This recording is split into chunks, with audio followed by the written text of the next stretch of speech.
Om Shanti. Good morning. आज बाबा की 14/6/2021 की वाणी है। आज बाबा ने सुनाया कि हम सब भगवान के साथ साथ जाना चाहते हैं। तो बाबा ने भी कहा कि अगर जाना चाहते हो तो सबसे पहले क्या करो, इस पुरानी दुनिया से बेहद के वैरागी बनो। ना केवल दुनिया से, पहले तो देह से वैराग आए, फिर दुनिया की वस्तुओं से वैराग्य आए। जो भी चीजें हैं, व्यक्ति, वस्तु, वैभव, दुनिया, सबसे वैराग्य आ जाए, तब बाप के साथ जा सकेंगे। वरना जब बुद्धि यहाँ ही फंसी रहेगी तो साथ कैसे जाएंगे।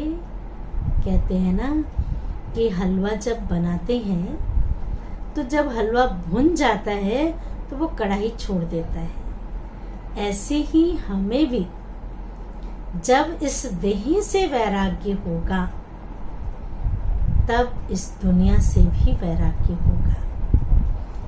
इसके लिए अभ्यास करें।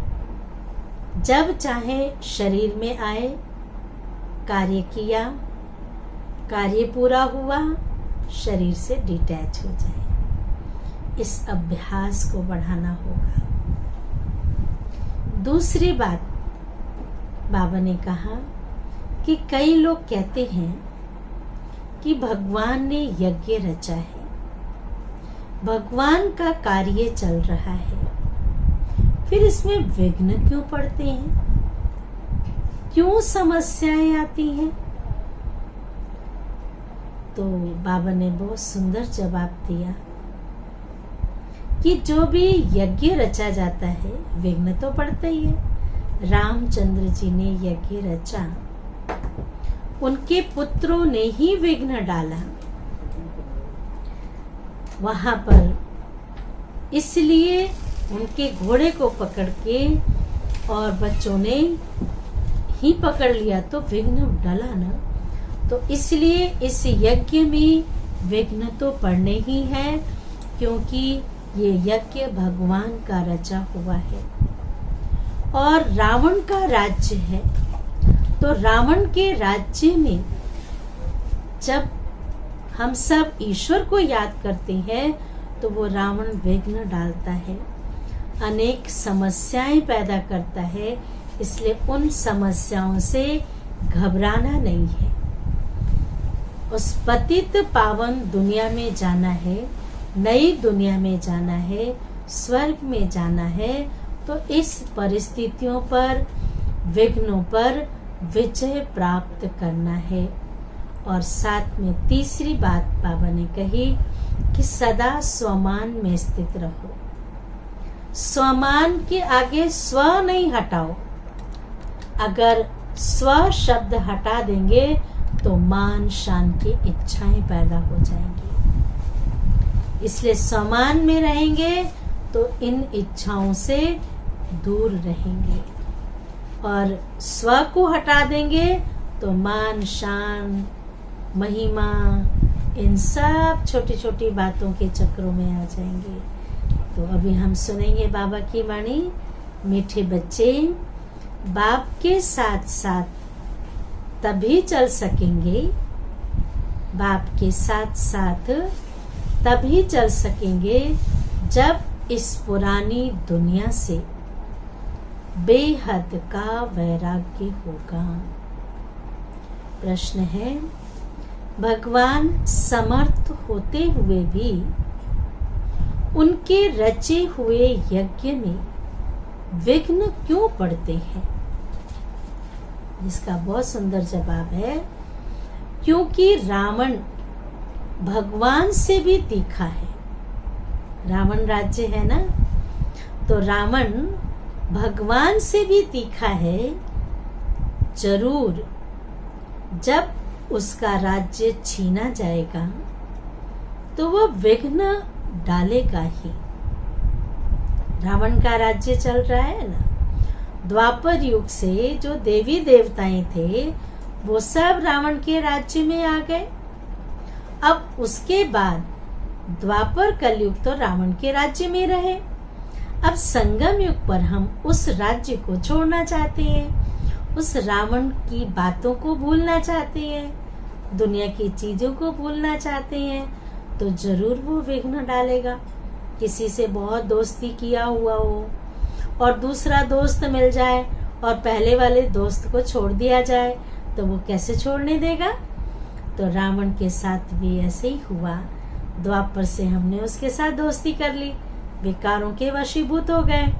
अब संगम युग पर हम उन विकारों को छोड़ना चाहते हैं, तो इसलिए वो विघ्न डालता है। तो राज्य छीना, तो बाबा ने कहा जरूर जब उसका राज्य छीना जाएगा तो वो विघ्न डालेगा ही। शुरू से लेकर ड्रामा अनुसार इस यज्ञ में विघ्न पड़ते ही आए हैं, पड़ने ही है, पढ़ते आए हैं और पढ़ने ही है। हम पतित दुनिया से पावन दुनिया में ट्रांसफर हो रहे हैं, तो जरूर पतित मनुष्य विघ्न तो डालेंगे। अच्छे कार्य में तो हमेशा ही विघ्न पड़ता है।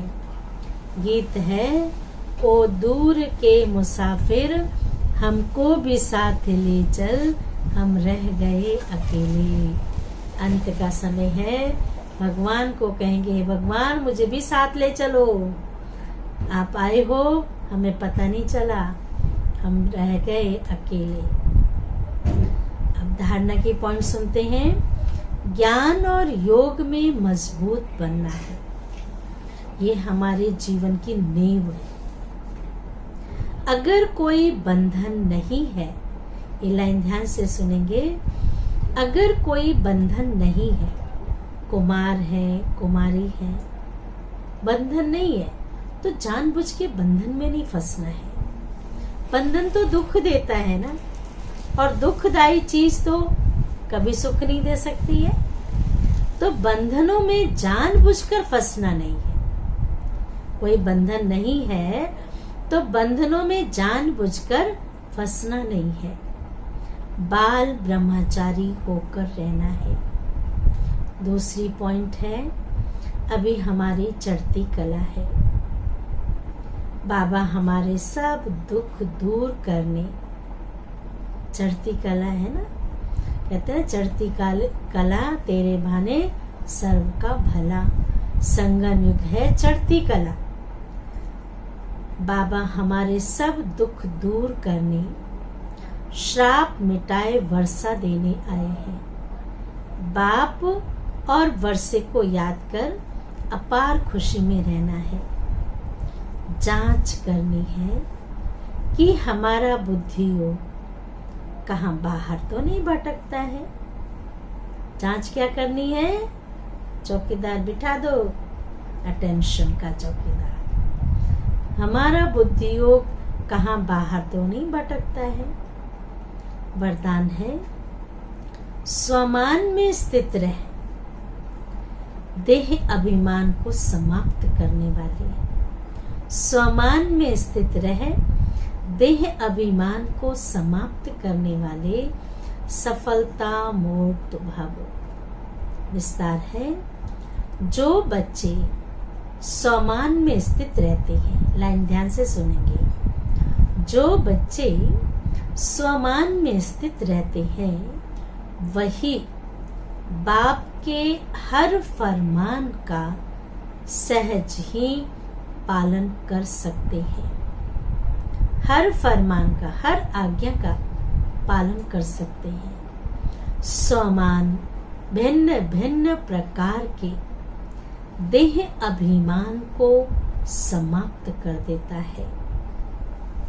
लेकिन जब स्वमान से स्व शब्द भूल जाता है, ये लाइन अंडरलाइन करेंगे सभी, लेकिन जब स्वमान से स्व शब्द भूल जाता है और मान शान में आ जाते हो, तो एक शब्द की गलती से सिर्फ स्व शब्द बोले, मान शान ने प्रवेश कर लिया, इच्छाओं ने प्रवेश कर लिया, तो एक शब्द की गलती से अनेक गलतियां होने लगती है।